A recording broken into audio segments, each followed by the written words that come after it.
Welcome to Chitra சமையல். இன்றைக்கி நாம் ரெஸ்டாரண்ட் ஸ்டைலில் சாப்பிட்டா வெண்ணெய் மாதிரி இருக்கக்கூடிய தயிர் சாதம் ரெசிபி தான் இது செய்ய போகிறோம்.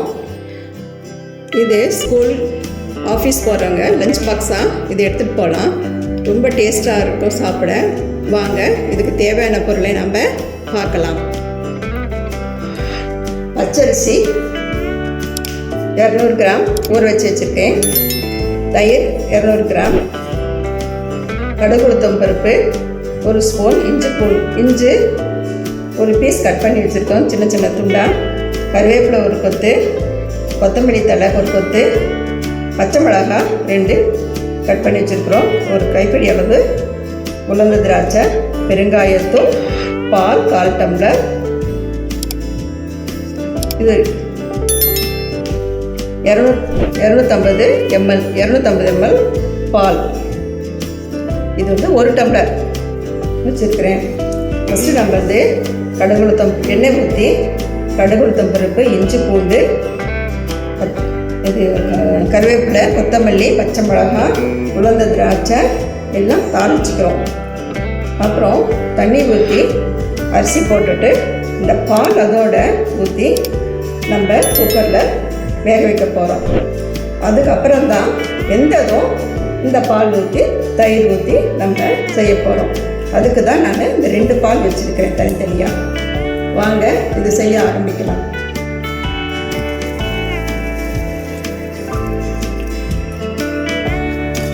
கேஸில் ப்ரெஷர் ஃபேன் வச்சுட்டோம். இதில் 2 ஸ்பூன் எண்ணெய் விட்டுக்கலாம். எண்ணெய் காயிட்டோம். எண்ணெய் காய்ச்சதும் நம்ம தயிர் சாதம் செய்ய ஆரம்பிச்சிடலாம்.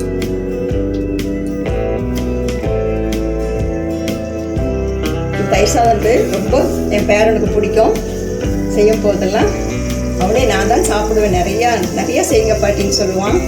ரொம்ப சாப்பிட்டு ரொம்ப ரொம்ப சூப்பராக இருக்க பாட்டி, நீங்கள் டெய்லி இது செய்யுங்கன்னு சொல்லுவான்.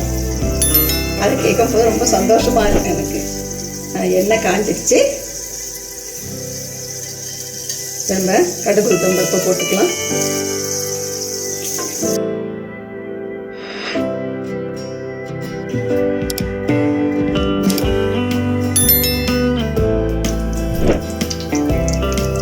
இஞ்சி,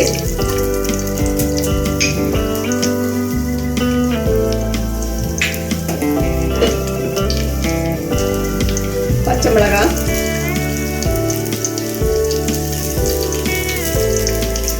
கருவேப்பிலை, கொத்தமல்லி தழை போட்டுடலாம். உலர்ந்த திராட்சை அதுவும் நம்ம போட்டுடலாம்.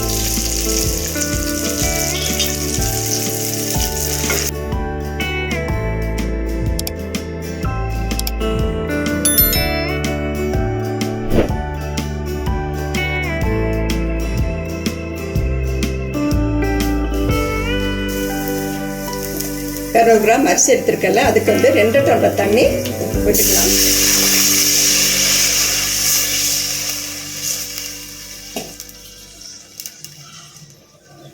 கால் டம்ளர் பால் எடுத்து வச்சிருக்கல, அதை ஊற்றிக்கலாம்.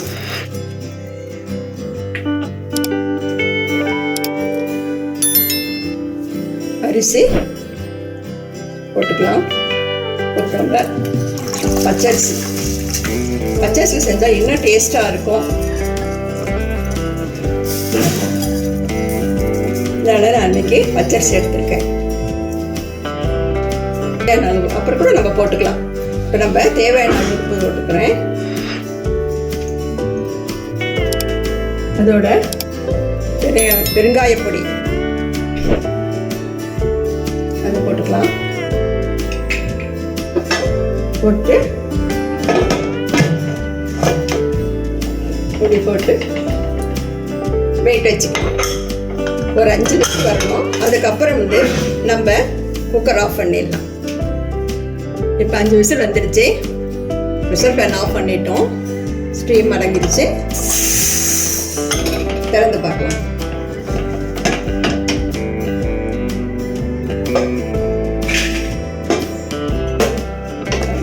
சூப்பராக குழம்புலன்னு வந்திருக்கு.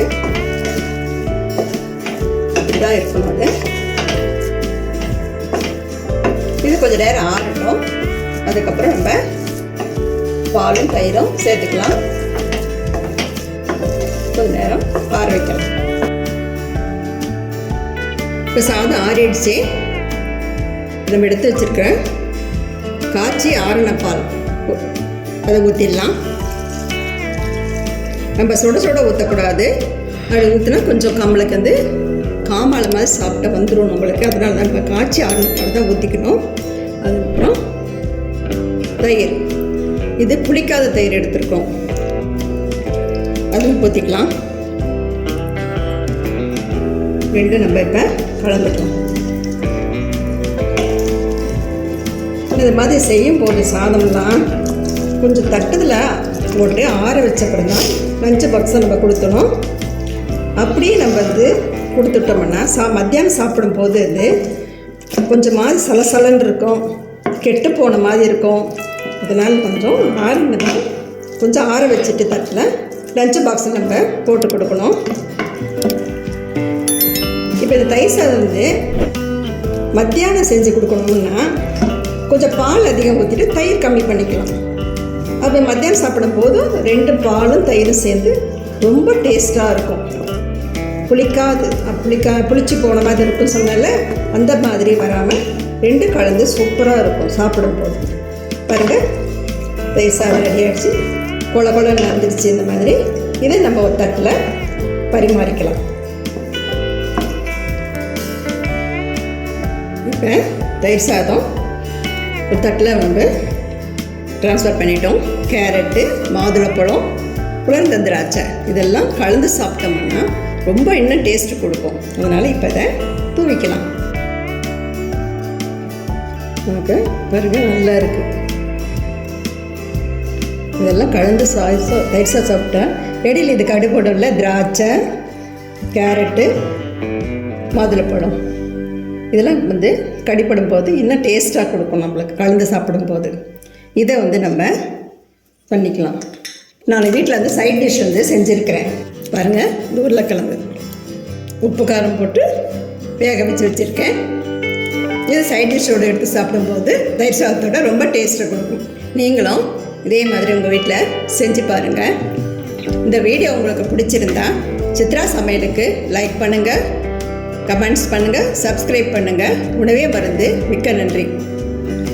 இந்த வீடியோ உங்களுக்கு பிடிச்சிருந்தா சித்ரா சமையலுக்கு லைக் பண்ணுங்க, ஷேர் பண்ணுங்க, சப்ஸ்கிரைப் பண்ணுங்க. உங்களுடைய கருத்துக்களை கமெண்ட் செக்ஷன்ல பதிவு பண்ணுங்க. உணவே மருந்து.